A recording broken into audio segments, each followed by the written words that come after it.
নমস্কার বন্ধুরা, কম্পিটিটিভের দুনিয়ায় আপনার প্রত্যেকে স্বাগত এবং আপনার সাথে আছি আমি পর্ণদীপ। আর আমরা WBCS ম্যানুয়াল থেকে পলিটি নিয়ে আলোচনা করছিলাম। আজ তার লেকচার এবং এই লেকচারে আমরা প্রস্তাবনা দ্য প্রিএম্বল অফ ইন্ডিয়া সম্পর্কে আলোচনা করব। প্রথম থেকে শেষ পর্যন্ত WBCS ম্যানুয়ালের এই যে টপিকটা যেগুলো রয়েছে সব কিছুই কভার করব। তো ভিডিওটা প্রথম থেকে শেষ পর্যন্ত দেখুন যাতে ভিডিওর লাভ সম্পূর্ণ হতে পারেন। চলুন শুরু করা যাক।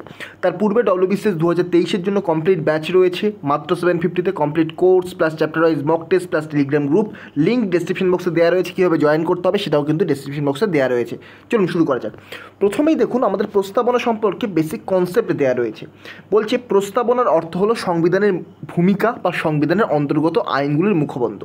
সহজ ভাষায় বলতে গেলে কোনো একটা ধরুন একটা বই রয়েছে, সেই বইটাতে কি কি কন্টেন্ট রয়েছে সেই কন্টেন্টগুলোর সূচিপত্র হচ্ছে এই প্রস্তাবনা। অর্থাৎ আমাদের সংবিধান যদি একটা বই হয়, প্রস্তাবনা হলো তার সূচিপত্র। আরও একটু ক্লিয়ার করে বলে দিই, ধরুন আমাদের এই যে কনস্টিটিউশন, অ্যাকচুয়ালি আমাদের যে কনস্টিটিউশন সেটা একটা জাস্ট পলিটি, মানে কনস্টিটিউশন, পলিটি এবং কনস্টিটিউশনের মধ্যে বেসিক কিছু পার্থক্য রয়েছে, সেটা অন্য একদিন আলোচনা করব। কিন্তু আমাদের যে কনস্টিটিউশন এটা একটা বই হিসেবে আমরা দেখব।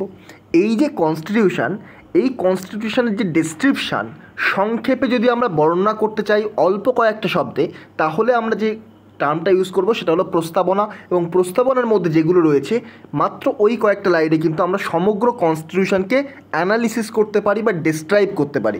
তো এটাই কিন্তু প্রস্তাবনা। কোনো একটা বইতে যেমন সূচিপত্র থাকে তেমনই কিন্তু আমাদের সংবিধানের সূচিপত্র এই প্রস্তাবনা। এবং আমাদের যে আইনগুলো রয়েছে, আমাদের যে কনস্টিটিউশনে যে আইনগুলো রয়েছে সেগুলোর একটা মুখবন্ধ বলতে পারেন, সেটাও কিন্তু একটা প্রস্তাবনা, আমরা এইরূপেও দেখতে পারি। এবারে দেখুন নেক্সট লাইনে কী বলছে, সংবিধান প্রণেতারা আমেরিকান সংবিধান থেকে এই প্রস্তাবনার ধারণাটি গ্রহণ করেন। Very very important. আমরা গত দিন দেখেছি আমাদের ইন্ডিয়ান কনস্টিটিউশন বিভিন্ন পার্টগুলো বিভিন্ন দেশের থেকে নেওয়া হয়েছিল। সোর্সেস অফ ইন্ডিয়ান কনস্টিটিউশনে আমরা দেখেছি। তো আপনার প্লেলিস্টে গিয়ে ওই আগের লেকচারগুলো, আগের দুটো লেকচার ওগুলো দেখে নেবেন। তো আমাদের যে সংবিধান প্রণেতা স্পেশালি ডক্টর বি.আর. আম্বেদকর, এবং তার সাথে অনেক সংবিধান প্রণেতা ছিলেন, কিন্তু ডক্টর বি.আর. আম্বেদকরের নাম খুবই ইম্পর্ট্যান্ট। তো ডক্টর বি.আর. আম্বেদকর এবং তার যে সহকারী সঙ্গী বলতে পারেন, তারা যারা সংবিধান তৈরি করেছিলেন তারা কিন্তু আমেরিকান সংবিধান থেকে এই প্রস্তাবনার ধারণাটি বা প্রিএম্বেলের কনসেপ্টে কিন্তু নিয়েছিলেন। এর আগে প্রিএম্বেল কিন্তু নাম ছিল না।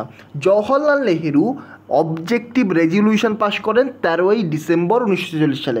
1946 সালে অবজেক্টিভ রেজলিউশন পাস করেন। অর্থাৎ এই যে প্রস্তাবনা এই যে আমাদের সংবিধান তৈরি করা হবে, এই সংবিধান তৈরি করার উদ্দেশ্য কী, মুখ্য উদ্দেশ্য কী, তার ওপর বেস করে অবজেক্টিভ রেজলিউশন তৈরি করেন। এই উদ্দেশ্য নিয়ে, প্রস্তাবনা তৈরি করার উদ্দেশ্য নিয়ে জে.এল. নেহেরু তৈরি করেন অবজেক্টিভ রেজলিউশন।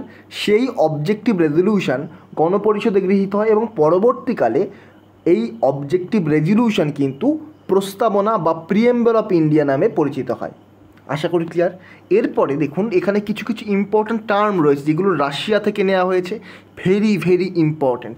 এখানে দেখুন ন্যায় বিচার, জাস্টিস, এই যে টার্মটা আমাদের প্রিএম্বলে জাস্টিস যে টার্মটা রয়েছে এটা নেওয়া হয়েছে রাশিয়া থেকে।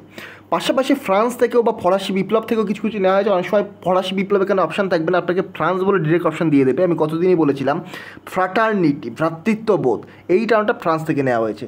তেমনই ফ্রান্সের বা ফরাসি বিপ্লব থেকে স্বাধীনতা, লিবার্টি, সাম্য, ইকুয়ালিটি এবং সৌভ্রাতৃত্ব, ফ্রাটার্নিটি, এটা কিন্তু ফরাসি বিপ্লব থেকে নেওয়া হয়েছে। তাহলে কোনগুলো কোথা থেকে নেওয়া হয়েছে সেগুলো একবার দেখে নিন। জাস্টিস নেওয়া হয়েছে রাশিয়া থেকে। এই যে প্রিএম্বল যে টার্মগুলো তার মধ্যে জাস্টিস নেওয়া হয়েছে রাশিয়া থেকে, এবং পাশাপাশি লিবার্টি, স্বাধীনতা, সাম্য, ইকুয়ালিটি এবং সৌভ্রাতৃত্ব, ফ্রাটার্নিটি, এগুলো নেওয়া হয়েছে ফরাসি বিপ্লব থেকে। আরও এখানে এটাও বলছে প্রস্তাবনা সংবিধানের একটি অবিচ্ছেদ্য অংশ, integral part of the constitution. আচ্ছা, আমরা এই সংবিধানের যখন বৈশিষ্ট্য আলোচনা করবো নেক্সট লেকচারে, তখন এটা সম্পর্কে একটু ডিটেলসে জানবো। তার কারণ দেখুন প্রস্তাবনা সংবিধানের অবিচ্ছেদ্য অংশ একবার বলা হয় সুপ্রিম কোর্টের দ্বারা, সুপ্রিম কোর্ট আবার পরে সেটা খারিজ করে দেয়। আবার বলে না, সুপ্রিম কোর্ট আবার বলছে যে প্রস্তাবনা সংবিধানের অবিচ্ছেদ্য অংশ, অর্থাৎ প্রস্তাবনা সংবিধানের বাইরে কিছু নয়। আবার কখনো কখনো বলা হচ্ছে প্রস্তাবনা সংবিধানের বাইরে। তো এটা আমরা কিন্তু একটু ডিটেলসে দেখব নেক্সট লেকচারের সাথে। সংবিধানের যে বৈশিষ্ট্যগুলো আমরা দেখব তার সাথে দেখে নেব। তো নেক্সট দেখুন কী আছে, প্রস্তাবনার বিভিন্ন সংজ্ঞা এখানে দেওয়া রয়েছে। এখান থেকে বারবার কোশ্চেন চলে আসে, ইভেন WBCS প্রিলিমসের আগে অনেকবার কোশ্চেন এসছে। তো এই তিনটে যে সংজ্ঞা দেওয়া রয়েছে আপনাকে মুখস্থ করতে হবে। তাছাড়া আপনাদের SSCর এক্সামেও কোশ্চেন কিন্তু চলে আসে, WPSCও কোশ্চেন এখান থেকে করে। তিনটেতে কী কী রয়েছে, N.A. পালকিওয়ালা একজন রয়েছেন, তিনি কি বলেছিলেন, identity card of the constitution, এই যে প্রস্তাবনা দ্য প্রিএম্বলকে N.A. পালকিওয়ালা বলেছিলেন identity card of the constitution. K.M. Munshi বলেছিলেন political horoscope of the Indian constitution. Thakurdas Bhargava বলেছিলেন soul of the Indian constitution. তো এই তিনটে কিন্তু আপনাদের মনে রাখতে হবে। আবার রিপিট করছি, আমাদের এই যে প্রস্তাবনা অনেকগুলো ডেফিনেশন দিয়েছিলেন বিভিন্ন সংবিধানের প্রণেতা বলতে পারেন, বিভিন্ন ঐতিহাসিক বলতে পারেন, তারা কিন্তু প্রস্তাবনার বিভিন্ন রকমের সংজ্ঞা দিয়েছিলেন। তো এই প্রস্তাবনার যে বিভিন্ন রকম সংজ্ঞা দিয়েছিলেন তার মধ্যে তিনটে সংজ্ঞা খুব বেশি ইম্পর্ট্যান্ট। সেগুলোর মধ্যে একটা হচ্ছে N.A. পালকিওয়ালার দেওয়া identity card of the constitution, K.M. মুন্সির দেওয়া political horoscope of the Indian constitution, Thakurdas ভার্গবের দেওয়া soul of the Indian constitution. এই তিনটা আপনাকে মুখস্থ করতেই হবে, পরীক্ষায় কিন্তু এখান থেকে কোশ্চেন চলে আসে। নেক্সট বলছে প্রস্তাবনা সকল ক্ষমতার উৎসরূপে ভারতীয় জনগণকে সুস্পষ্টভাবে স্বীকার করে। এটা অতটা ইম্পর্টেন্ট লাইন নয়, এর মধ্যে খুব একটা বিশেষ কিছু নেই। নেক্সট, প্রস্তাবনা আইন দ্বারা বলবৎযোগ্য বা এনফোর্সেবল নয়। Very very important. অর্থাৎ প্রস্তাবনার যদি কোনো একটা টার্মের ভায়োলেশন হয়, আপনি কিন্তু সুপ্রিম কোর্ট, হাইকোর্ট কারোর কাছেই যেতে পারবেন না, কারোর বিরুদ্ধে অভিযোগ করতে পারবেন না কোনো কোর্টে গিয়ে। অর্থাৎ প্রস্তাবনার যদি কোনো রকম ভায়োলেশন হয় সেটা কিন্তু আইন দ্বারা তার রক্ষা করা হবে না। যেমন আমাদের ফান্ডামেন্টাল রাইটের যদি ভায়োলেশন হয়, আপনি সুপ্রিম কোর্টে যান, আপনি হাইকোর্টে যান, তারা কিন্তু আপনার ফান্ডামেন্টাল রাইটকে রক্ষা করবে যদি কোনো রকম ভায়োলেশন হয়। কিন্তু প্রস্তাবনা আইন দ্বারা এনফোর্সেবল নয়। যেমন DPSP, directive principal of state policy, fundamental duty, এগুলো যেমন আইন দ্বারা এনফোর্সেবল নয়, তেমনই কিন্তু প্রস্তাবনাও আইন দ্বারা এনফোর্সেবল নয়। আচ্ছা, এই টার্মগুলো আপনারা যারা নতুন এই যে পলিটি পড়ছেন তাদের ক্ষেত্রে কিন্তু অচেনা লাগবে, কিন্তু আপনি যদি এই লেকচারের সাথে থাকেন, আপনারা যদি এই লেকচারগুলো রেগুলার দেখতে থাকেন, তাহলে কিন্তু এই টার্মগুলোকে পরবর্তীকালে আমরা আলোচনা করবো। এর পরে আসবে দেখবেন এক এক করে প্রত্যেকটা আর্টিকেল ওয়াইজ আমরা আলোচনা করব, তখন কিন্তু ওগুলো চলে আসবে। তো অবশ্যই চ্যানেলটিকে সাবস্ক্রাইব করুন এবং পাশে থাকা বেল আইকনটিকেও প্রেস করতে ভুলবেন। আর পিডিএফের জন্য টেলিগ্রামে এগিয়ে চলে জয়েন করে নেবেন। আচ্ছা, নেক্সট কী বলছে, সংবিধানের বিভিন্ন অংশের উপর আলোকপাত করার তথা ব্যাখ্যা নিয়ে সুপ্রিম কোর্ট প্রস্তাবনার সাহায্য নিয়ে থাকে। আচ্ছা, এটা বাদ দিন, কিন্তু নেক্সট এই যে সংবিধানের এই যে কয়েকটা লাইন, এগুলোকেই কিন্তু বলা হয় প্রস্তাবনা। অ্যাকচুয়ালি এই যে টোটালটাকে বলা হয় প্রস্তাবনা। এটাকে বাংলায় লেখা রয়েছে, we the people of India having সোলেমলি resolved two constitute India into A sovereign socialist secular country. এই যে টার্মগুলো, এগুলো ইংলিশে আমরা কনভার্ট করতে পারি। আপনি যে কোনো জায়গা থেকে ইংলিশে দেখে নিতে পারেন, গুগল সার্চ করতে পারেন। আর বাংলায় কিন্তু এটাই আপনি দেখতে পাবেন। বাংলায় কী রয়েছে, বাংলায় বলছে আমরা ভারতের জনগণ ভারতকে একটি সার্বভৌম সমাজতান্ত্রিক ধর্মনিরপেক্ষ গণতান্ত্রিক সাধারণতন্ত্র রূপে গড়িয়া তুলিতে এবং উহার সকল নাগরিক যাহাতে। আচ্ছা, তারপরে যাওয়ার আগে আমি একটু বলে দিই, আপনাকে এই সার্বভৌম থেকে সাধারণতন্ত্র পর্যন্ত পরপর মনে রাখতে হবে। পরীক্ষায় কিন্তু এরকম কোশ্চেনও আসে যে এগুলোকে বলে দেবে পরপর সাজাতে, অর্থাৎ আমাদের সংবিধানের প্রস্তাবনাতে কী কী অনুযায়ী রয়েছে বা কী ক্রোনোলজি অনুযায়ী রয়েছে সেই অনুযায়ী কিন্তু সাজাতে বলা হতে পারে।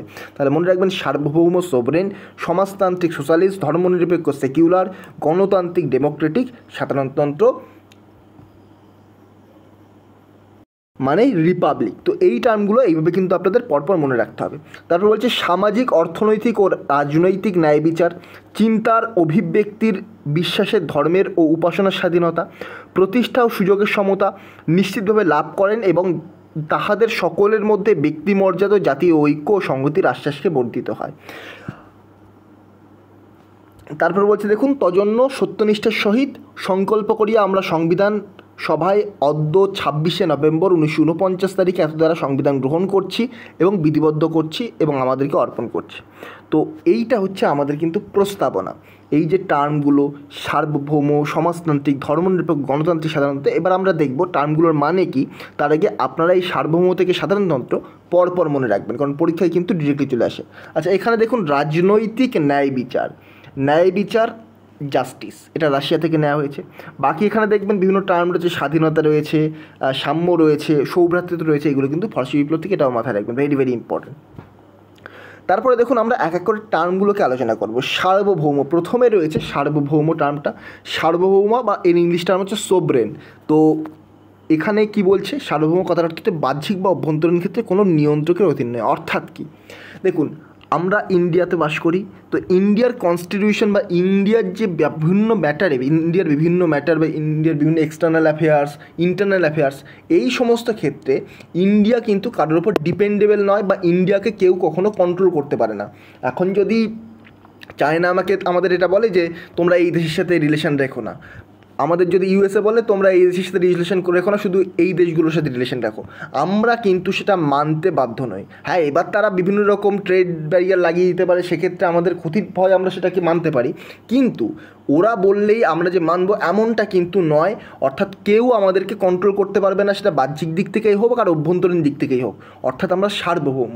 এখানে অনেক কন্ট্রোভার্সি আসে কী নিয়ে? কমনওয়েলথের সদস্য। ভারত কমনওয়েলথের সদস্য, তাই ভারত সার্বভৌম নয়, এটা কিন্তু অনেকবার বলা হয়, অনেকের দ্বারা বিভিন্ন রকম ক্ষেত্রে বলা হয়।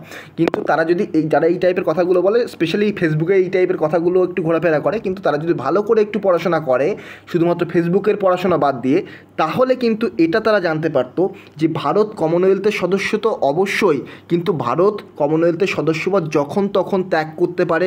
ইংল্যান্ডের রানীর পারমিশন নিয়ে সে কমনওয়েলথের সদস্য নয়। তারা কমনওয়েলথের সদস্যপদ বা ভারত কমনওয়েলথের সদস্যপদ যখন তখনই কিন্তু ত্যাগ করতে পারে। ভারত স্বেচ্ছায় কিন্তু এটাকে গ্রহণ করেছিল। তো বাহ্যিক বা অভ্যন্তরীণ দিক থেকে ভারত কিন্তু কারোর ওপর ডিপেন্ডেবল নয়। ভারতকে কেউ কোনো দিন কিন্তু কন্ট্রোল করতে পারে না। ভারত কার সাথে যুদ্ধ করবে সেটা ভারত ডিসাইড করবে, ভারত কার সাথে রিলেশন রাখবে সেটা সেই ডিসাইড করবে, ভারতে কোন আইন চালু হবে সেটা কিন্তু ভারতই ডিসাইড করবে। অর্থাৎ ভারত সব দিক থেকে কিন্তু ইন্ডিপেন্ডেন্ট। তো ভারত কিন্তু সার্বভৌম একটা কান্ট্রি। নেক্সট, সমাজতান্ত্রিক বলছে ক্ষমতা এবং অর্থ নির্দিষ্ট শ্রেণীর হাতে পুঞ্জীভূত নয়। সমাজতান্ত্রিক বা সোশ্যালিস্ট বলতে সবার কাছে সমান পাওয়ার থাকে। দেখুন, একটা নির্দিষ্ট শ্রেণীর হাতে পাওয়ার তো অবশ্যই ভারতে পুঞ্জীভূত নয়, যে শুধুমাত্র ক্যাপিটালিস্ট সোসাইটি এমন তো নয়, ভারতের সোশ্যালিস্ট সোসাইটিরও কিন্তু রয়েছে। তো সেহেতু এটাকে বলা হয় সমাজতান্ত্রিক সোসাইটি। এবং সমাজতন্ত্রকে কিন্তু আমাদের গভর্নমেন্টই বেশি পরিমাণে প্রমোট করে। যদি ভারত সমাজতান্ত্রিক সোসাইটি না হতো, শুধুমাত্র বড় লোকদের হাতেই পাওয়ার থাকতো, আর যারা গরিব তাদের হাতে কোনো রকম পাওয়ারই থাকতো না, তাদের হাতে আইনের ন্যায় বিচার থাকতো না, শুধুমাত্র আইনের ন্যায় বিচার বড়লোকদের ক্ষেত্রেই প্রযোজ্য হতো। এখন আপনি বিভিন্ন রকম কথা বলতে পারেন, কিন্তু আমাদের কনস্টিটিউশন অনুযায়ী কিন্তু বিভিন্ন যে পাওয়ার এবং ক্ষমতা সেটা কিন্তু একটা নির্দিষ্ট শ্রেণীর হাতে পুঞ্জীভূত নেই। ধর্মনিরপেক্ষ কথার অর্থ কিন্তু এই নয় যে আপনি কোনো ধর্মকেই মানবেন না। ধর্মনিরপেক্ষ কথার অর্থ হচ্ছে আমাদের রাষ্ট্র সকল ধর্মের প্রতি সমানভাবে সহানুভূতিশীল, অর্থাৎ সকল ধর্মকে অ্যাকসেপ্ট করবে। আপনি যে কোনো ধর্ম মানতে পারেন, আপনি হিন্দু, আপনি মুসলিম, আপনি খ্রিস্টান, আপনি জৈন, আপনি যে কোনো ধর্ম কিন্তু মানতে পারেন। তা সেটা কিন্তু আমাদের কনস্টিটিউশন আমাদেরকে রাইট দিচ্ছে। আমাদের কনস্টিটিউশন আমাদেরকে বলছে ভারত একটি ধর্মনিরপেক্ষ, এবং ধর্মনিরপেক্ষ এই যে টার্ম 1976 সালে 42nd কনস্টিটিউশন অ্যামেন্ডমেন্ট অ্যাক্টের মাধ্যমে যুক্ত করা হয়েছিল। Very very important. এবং তার মানে হচ্ছে কি, রাষ্ট্রীয় ধর্ম হিসেবে কোনো বিশেষ ধর্মের স্বীকৃতি নেই, এবং ভারতের যে কোনো বসবাসকারী ব্যক্তি কিন্তু যে কোনো ধর্ম মানতে পারে, তার নিজের বিশ্বাসের উপর ডিপেন্ড করে। গণতান্ত্রিক বলতে পলিটিক্যাল লিডাররা কিন্তু তারা যে কোনোভাবে নিযুক্ত হতে পারে না। আপনি পলিটিক্যাল লিডারদের ভোট দিয়ে জেতাচ্ছে, তাই কিন্তু পলিটিক্যাল লিডাররা এত পাওয়ারফুল হচ্ছে। অর্থাৎ গণতান্ত্রিক মানে যে কোনো লিডার, আমাদের দেশের যে লিডাররা, তারা কিন্তু আমাদের দ্বারা, সাধারণ মানুষের দ্বারা নির্বাচিত হচ্ছে। তো এটাকেই বলা হয় গণতান্ত্রিক। আর সাধারণতান্ত্রিক বা প্রজাতান্ত্রিক বা রিপাবলিক, আমাদের রাষ্ট্রের প্রধানকে রাষ্ট্রপতি। তো রাষ্ট্রপ্রধান বা রাষ্ট্রপতির পদ কিন্তু আমাদের এখানে বংশানুক্রমিক নয়। এখানে যার যোগ্যতা রয়েছে সে তার বলে এখানে ভোটে জিতবে, তারপরেই কিন্তু এখানে সাধারণতান্ত্রিক বা প্রজাতান্ত্রিক রাষ্ট্র হিসেবে আমাদের দেশে রাষ্ট্রপ্রধান বা রাষ্ট্রপতি নিযুক্ত হবে। কিন্তু অন্যান্য কিছু কান্ট্রি রয়েছে যেখানে কিন্তু বংশানুক্রমিকভাবে হয়। তো ভারত কিন্তু সাধারণতান্ত্রিক বা প্রজাতান্ত্রিক, অর্থাৎ আমাদের যে রাষ্ট্রপ্রধান রাষ্ট্রপতি তিনি কিন্তু বংশানুক্রমিক নয়। বা এক্ষেত্রে প্রধানমন্ত্রীও কিছু ক্ষেত্রে বলতে পারেন, কারণ প্রধানমন্ত্রীও কিন্তু আমাদের এখানে বংশানুক্রমিক নয়। রাষ্ট্রপ্রধানের মধ্যে রাষ্ট্রপতি প্রধানমন্ত্রী দুটোই পড়ে যায়, কারণ প্রধানমন্ত্রী আমাদের কোন দিক থেকে, রাষ্ট্রপতি আমাদের এক্সিকিউটিভ হেড, এবং প্রধানমন্ত্রী আমাদের কিন্তু অন্যান্য বিভিন্ন যে পাওয়ারগুলো সেগুলো প্রধানমন্ত্রীর হাতেই থাকে। তো রাষ্ট্রপ্রধানের পদটি কিন্তু বংশানুক্রমিক নয়, ভোটের দ্বারা কিন্তু তাদেরকে নির্বাচিত করা হয়। তো এই ছিল আজকে আমাদের প্রস্তাবনা সম্পর্কে ভিডিও। তো ভিডিওটি যদি ভালো লেগে থাকে, এই ধরনের ভিডিও আরও পাওয়ার জন্য, কনসেপ্ট ক্লিয়ার করার জন্য, এই সিরিজটা কমপ্লিট করার জন্য চ্যানেলটিকে সাবস্ক্রাইব করুন, পাশে থাকা বেল আইকনটিকেও প্রেস করতে ভুলবেন না। আজকের মতো গুড বাই। নেক্সট ভিডিওতে আপনার সাথে আবার দেখা হবে। Thank you.